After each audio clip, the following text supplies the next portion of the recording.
Hey everybody, Ryan here at eTrailer. Today we're going to be taking a look at and showing you how to install the Blue Ox baseplate kit with removable arms on our 2010 Chevy Cobalt.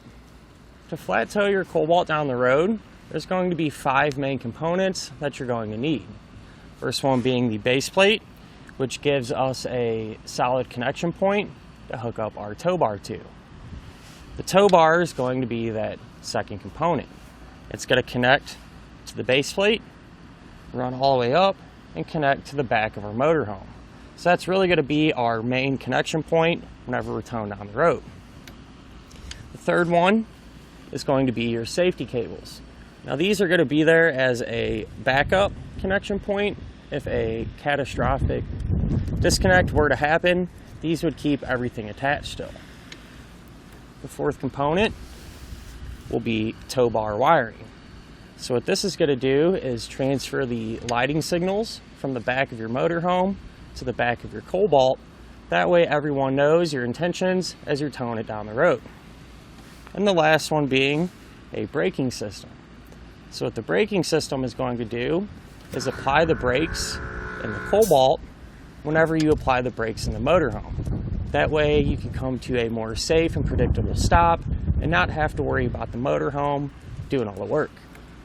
So this is what the base plate will look like whenever you're not using it and not hooked up to the motorhome. And one of the things I really like about this base plate is how it's going to look on the front of your Cobalt. You can hardly even notice it.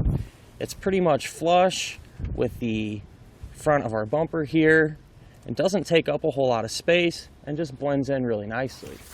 It's going to be able to give us that clean look due to the fact that it has removable arms. So whenever you are ready to hook up to your motorhome, you would take your arms and connect them to the base plate. The way you would do that is push them in. You can feel it kind of click into position, push down, and turn it about a quarter turn until the pins lock into the base plate. The other side, another arm, works the exact same way.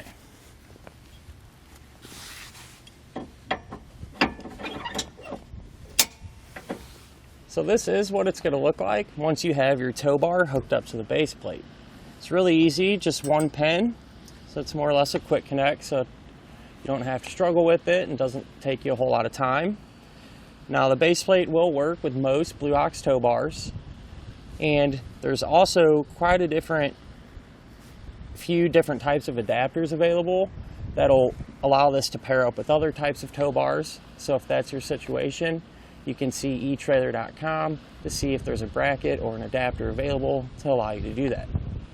The base plate is also going to give us some hooks here, and these will allow us to easily connect our safety cables to the front of our Cobalt. So overall, it's going to give us a really solid and reliable connection point to hook our tow bar up to, all while maintaining a clean factory look.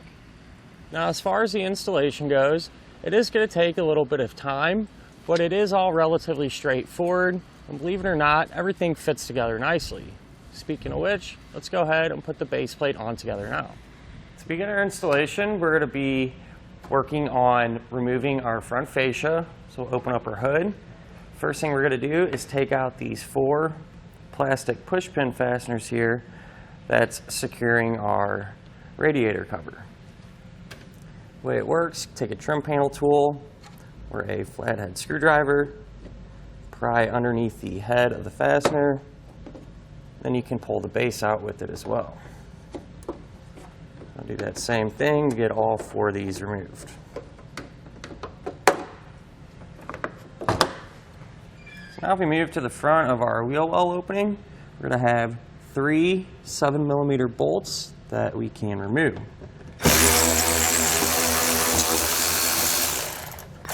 And once we have all these out, we're going to do the same thing to the other side of our car.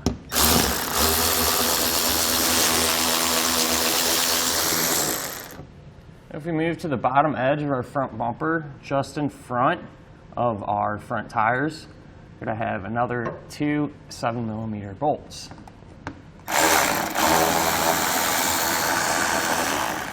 Again, the other side will be set up the same way, so we'll also take those out over there.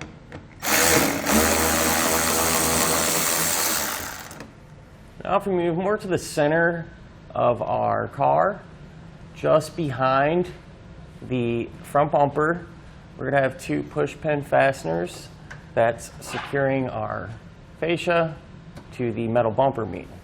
So again, we'll use a trim panel tool to get those removed and set to the side.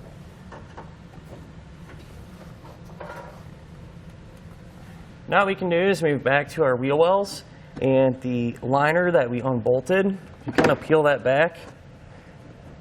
It'll expose 3 10mm bolts that's securing the front bumper to the quarter panel. So we'll go ahead and pull those out on each side of our Cobalt.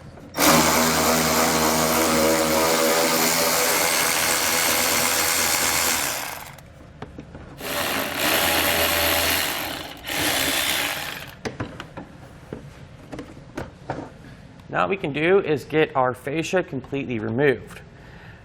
So you'll start by grabbing the center and just kind of lifting it over the hood latch. Then if you go to each corner, you can carefully kind of peel it away. You'll work it slowly and evenly, and then we can remove it. Now you don't want to pull too hard because you're not sure if there's any electrical components.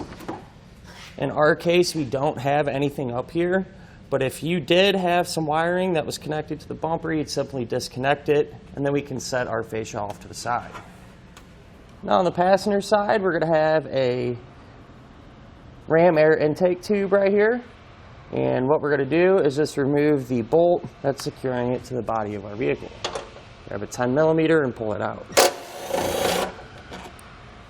Over here on the driver's side, we can temporarily remove our horn. It's going to be held in place with a single 10mm bolt. We'll pull that out and then just kind of set our horn off to the side. Now on our bumper support on each side of our vehicle, we are going to have to trim away some metal, and so I marked it out here with the yellow pen on each side according to the diagram and the instructions. So I'll go ahead and use a Dremel tool to get that removed.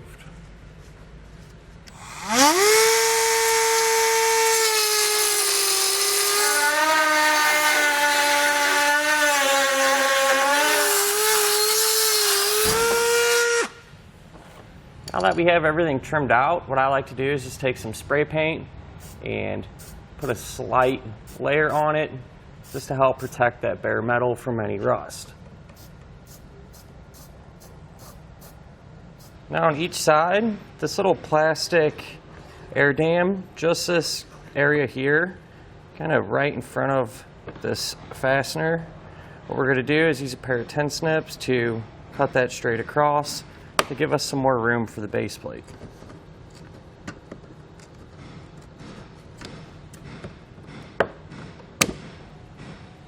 Now we can grab our base plate and slide it into position. And over here on the passenger side, what we're going to do is line up this elongated hole here with the hole that's threaded that was holding our intake tube on. We're just going to secure it with the factory hardware.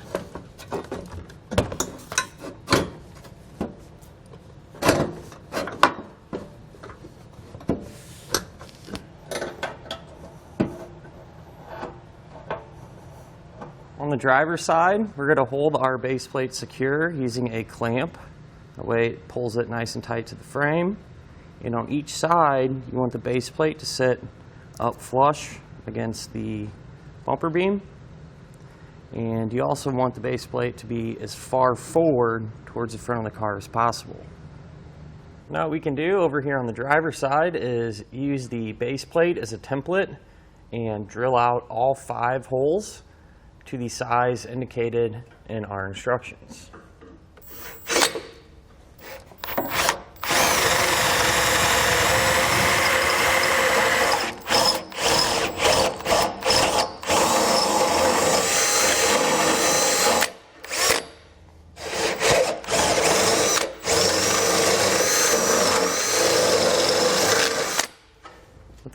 holes drilled, we can now get our hardware in place. So what's going to secure the base plate is a bolt, and then you'll put on a split lock washer. All of the hardware that we're going to use to secure the base plate, we'll get a bead of red Loctite. So we'll put some of that on the threads. The way these are going to work is they're going to go through the base plate, through the frame rail. Now the other side of the bolt is inside of the frame rail. What we're going to use to secure that side is a handle nut.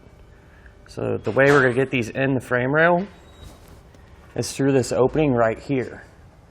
Now this is big enough to sneak it in, but to make it a little easier and give us more room, I'm going to take a pry bar and kind of just pry up on it a little bit, give us a little more working room.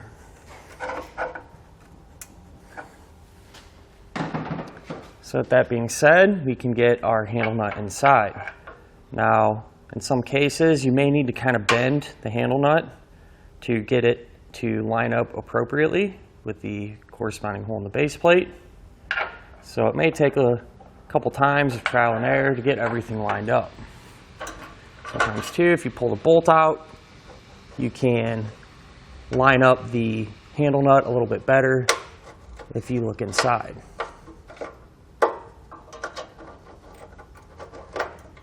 So we're going to do the same thing for all of our remaining holes.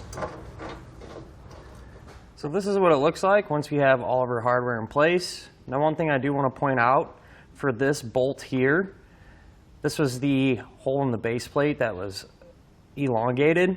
What you're going to want to do is use a flat washer, a split lock washer, and your bolt. So it's the same, you just add that flat lock washer. But with all of them in place and hand tight, we can come back with a 9/16 socket and snug them all down.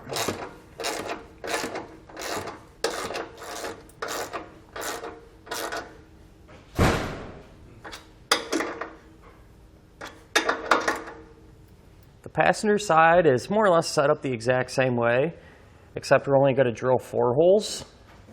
The hardware is going to be the same, just a bolt and a split lock washer. And we'll put our handle nuts in through that same opening in the frame. The only exception is this oblong hole. We're not going to drill that because eventually we're going to take our bolt and resecure our air intake back to the body of our vehicle. But once both sides are all snug, we can come back with a torque wrench and tighten the hardware down to the amount specified in the instructions.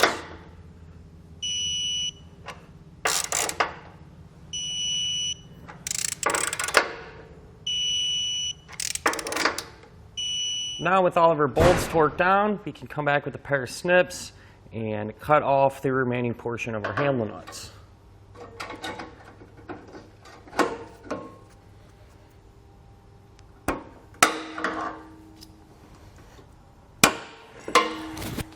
So on each side of our vehicle, this tab here, this little plastic piece, what we're going to do is cut that flush. Once each side has been removed, kind of push that back up into place if you pulled it down a little bit to give you some more working room. Over here on the driver's side, we can then take our horn and resecure that using the factory hardware.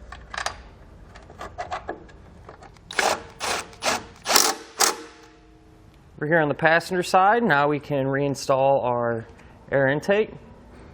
We're going to use a bolt that comes included with the base plate, a long skinny one, as well as a small flat washer.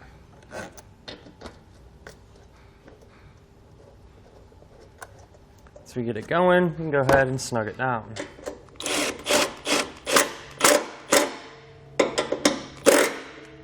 Now what we can do on each side of our Cobalt is grab the included safety cables, wrap them around the frame, and connect them to the convenience link right here on our base plate. Now at this point, it'd be a perfect time to move on to some of your other flat toe components if you're installing them, such as your braking system or your tow bar wiring. And that's because we're going to have a lot more room to work up here and it'll just make life a lot easier getting everything else installed first. But with that being said, if you already installed those components, what you'd simply do now is hold your front bumper up loosely to the front of our car and make a few marks on it to where we would have to trim that little area out. That way our base plate can poke through and we're able to access it. So I went ahead and just loosely held up our bumper cover to see where our components want to stick through our grill. And I just marked them. What I'm going to do is cut an opening, test fit it again, and make sure all of our components come through nice and easily.